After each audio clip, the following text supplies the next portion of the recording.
want to discuss today why I think James Gunn is unqualified to run the DCEU, a major studio wing at Warner Brothers. I know there's a lot of James Gunn fans out there and they're looking forward to the new Superman, but it would be like Elon Musk asking me to be the CEO of his new video platform company because he saw my last video went viral. Yeah, I don't have gumballs for brains, so I'd take the job, but I wouldn't know what the hell I'm doing. The only reason why I'd take the job was to abuse my power and shove it in the face of everyone who I thought did me dirty over the course of my lifetime. Like, oh hey yeah, Sam, remember that time in high school when you didn't invite me to your party because you thought me and the boys were too rowdy and you wanted to protect your mom's Precious Moments porcelain doll collection? Well, guess what? I'm the CEO of XTube. That's who you could have had at your party, bud. And I bet you got to this high school reunion by car. Well, I gotta go because my Falcon 9 rocket is set to launch out of this Holiday Inn parking lot in T-1 minute, you fucking loser.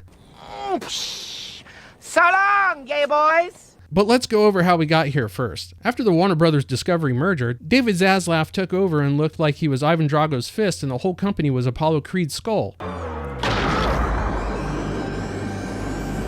Zaslav took one look at Batgirl wearing Timbs and said, I don't know shit about comics, but I know that ain't right. So he put Batgirl in the trash, right-clicked empty recycling bin, and got a huge tax write-off for saving some storage space on his hard drive. And everyone started to think, oh shit, Zaslav is cleaning house. In dancing terms, this is called starting off with your good foot. Since then, there's been a series of blunders for Zaslav, including being delete happy and removing content off Max, sold off significant portions of Warner Brother Music and the film library, and people started pulling a Zaslav and deleted Warner Brothers from their stock portfolio. In dancing terms, this is called obliterating your partner's feet until their toe bones are a fine powder. Looking at DCEU, David Zaslav correctly saw that there was huge problems that needed correction right away, so he gave the studio the old zazzle dazzle and made sure Zack Snyder's overrated ass got the old heave-ho, namely for almost tanking the entire studio one slow motion scene at a time. So in walks a man named James Gunn who looks like he's addicted to expired dairy products. Gunn was freshly fired from Marvel for writing fucked up tweets like he was an edgy 12-year-old who saw South Park for the first time and wanted to shock his friends but forgot self-awareness and perception were actual things. He directed Suicide Squad, no the other one, with perfect mediocrity, and Davey Zaz here is like, holy shit, is this the same guy who directed Super? And since Zack Snyder did so much brand damage to DC, Zaslav was like, fuck it, let's see what the director who only had 2 hits out of 5 films, thanks to Marvel being at peak popularity, can do with an entire studio. It's like tossing the Corvette keys to the drooling kid wearing a helmet because you think he's extra safe and saying, hey sport, how about you take this for a spin?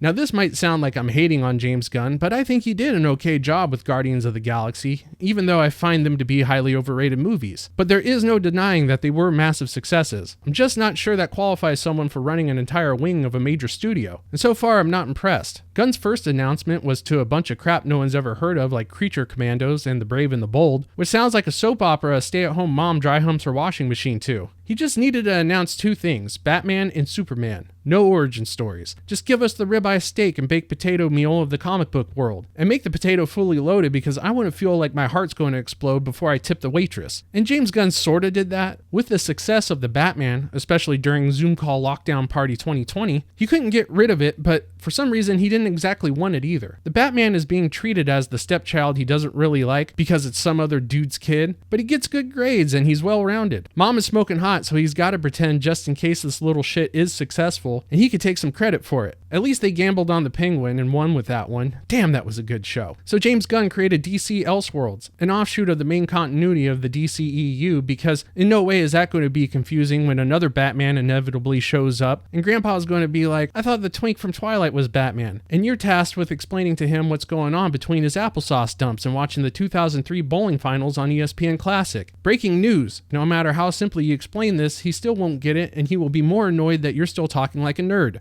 Shut your fucking face. But then Superman, the flagship character to DC, was announced that he was going to be the first movie under the gun. And people cheered because finally Henry Cavill, who was born to play Superman, was going to get the story he deserved. Instead, James Gunn pulled a zazzle dazzle of his own and gunned down Cavill because he was like too perfect or something. And he said, I'm building my own Superman. People were like, okay, let's see what you got. And he was like, I got an even better Superman for you. His name is David Corenswet. To which people said, I don't know who that is, but his last name sounds like a jungle disease only Vietnam vets know about. But people gave Gunn a chance until the trailer came out. And the only excitement it drummed up was 80s kids were getting PTSD from Guy Gardner's bowl cut because they remembered there are still pictures of them in mom's photo album with the same haircut that need to be destroyed. And then during the NFL playoffs, the TV spot dropped with 3 added seconds of Superman flying, and well, we all know how that went with the memes.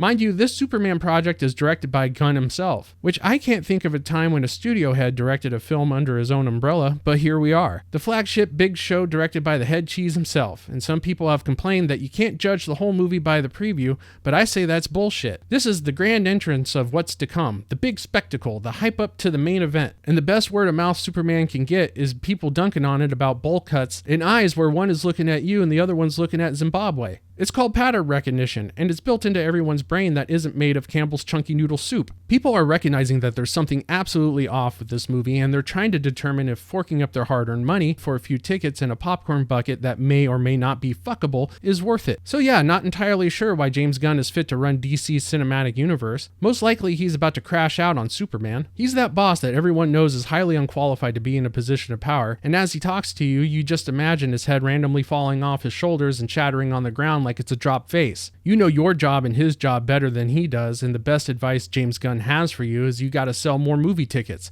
Yeah, thanks Jimmy, I got better feedback from a fortune cookie that read, man who farts in church sits in pew. I do honestly hope that the signs pointing at James Gunn not knowing what the hell he's doing is wrong, because if not, it's just another nail in DC's coffin and the cinematic art form will continue to suffer. Do yourself a favor, smash the like button, hit subscribe, and turn on the notification bell for more of my award-winning personality to fix your day. Not that I care about it or anything, but I got you. I'm out of here.